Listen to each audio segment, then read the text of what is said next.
안녕하세요, 회식솜입니다. Yo, what's up? 오늘은 최근 올린 고 김광석님의 서른 즈음의 안무 영상의 후일담 성격이라고 보시면 될 것 같아요. 영상이 궁금하신 분들은 이 영상 마지막에 나오는 추천 영상 클릭하셔서 꼭 봐주시면 좋을 것 같아요. 김광석님은 한 콘서트에서 서른 즈음의 노래를 마치고 관객들에게 이렇게 말했다고 합니다. 일정 부분 포기하고 일정 부분 인정하고 그렇게 지내다 보면 나이에 니은이 붙습니다. 서른이지요. 그때쯤 되면 스스로의 한계도 인정해줘야 하고 주변에 일어나는 일들도 그렇게 재밌거나 신기하지도 않습니다. 그런 답답함, 재미없음, 그 즈음에, 그 나이 즈음에 모두들 비슷한 느낌들을 가지고 있더군요. 30년 전인데 좀 어떤가요? 와 닿으시나요?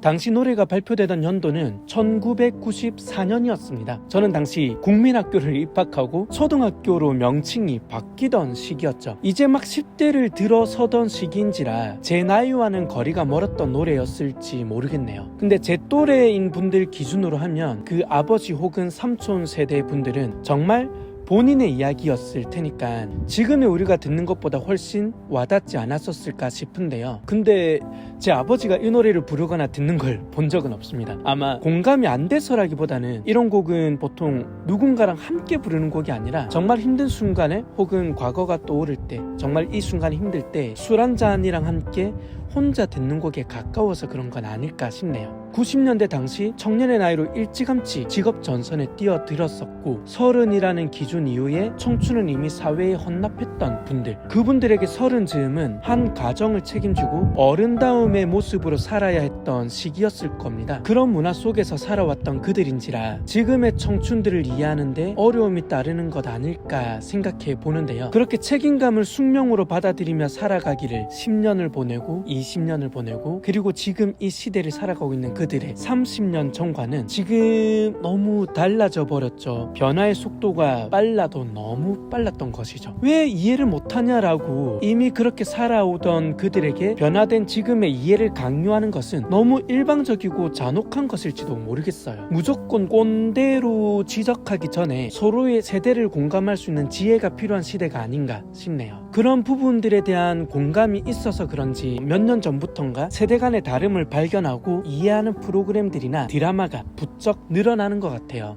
그때의 청춘이나 지금의 청춘이나 당사자에겐 너무 소중한 시기이기 때문에 누가 맞다 틀리다를 논할 수가 없다는 것이죠. 무려 30년이 지난 이 노래가 지금의 시대를 살아가고 있는 우리들한테 울림을 주는 이유는 무엇일까 생각을 해봤어요. 당시의 서른과 지금의 서른이 주는 무게감은 다를 수 있지만 그때와는 달라졌다는 지금을 살아가고 있는 서른에게도 사회가 주는 시선은 크게 변하지 않았음을 입증하는 건 아닐까요? 시대가 변하고 분위기가 달라졌다고는 하지만 결국 시선은 예전과 다를 바 없다 보니 여전히 아직도 혹은 그래서 앞으로 뭐하며 살려고 등의 불편한 문장이 이들을 향하고 있는 것일지도 모르겠습니다. 지금의 청춘은 그런 그들을 꼰대라고 부르고 또 그렇게 꼰대라 불리는 이들은 지금의 청춘들에게 나이 값을 말하는 불협화음이 있지만 이들이나 그들이나 이 노래를 들으면 비슷한 감성의 울림을 느끼는 것을 보면 결국 시대가 변해도 어른이라는 단어가 주는 책임감과 무게는 비슷하다라는 것을 느낍니다. 다만 그 무게를 이겨내는 방식이나 살아내는 기준은 바뀌고 있지만요. 그리고 이제는 되돌릴 수 없는 청춘의 때를 그리워하는 것은 그때나 지금이나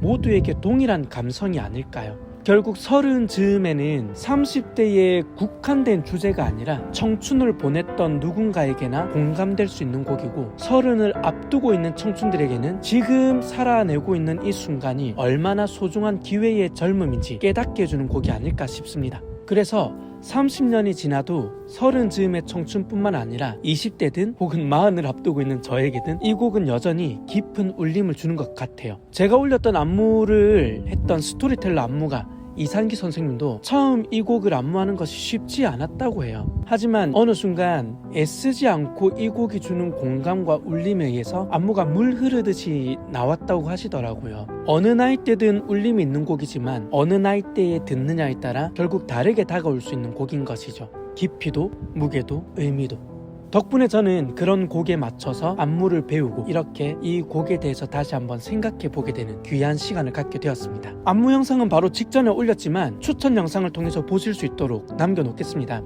클릭하시면 감상 가능하시고, 저는 스토리텔러 안무를 남길 때마다 설명란에 안무가 이상기 선생님의 채널을 링크해 놔요. 링크를 통해서 더욱더 다양한 안무들도 보실 수 있으니까 방문해 보시면 좋으실 것 같고요. 오늘은 여기서 마치고 다음 영상 때 찾아뵙겠습니다. 감사합니다.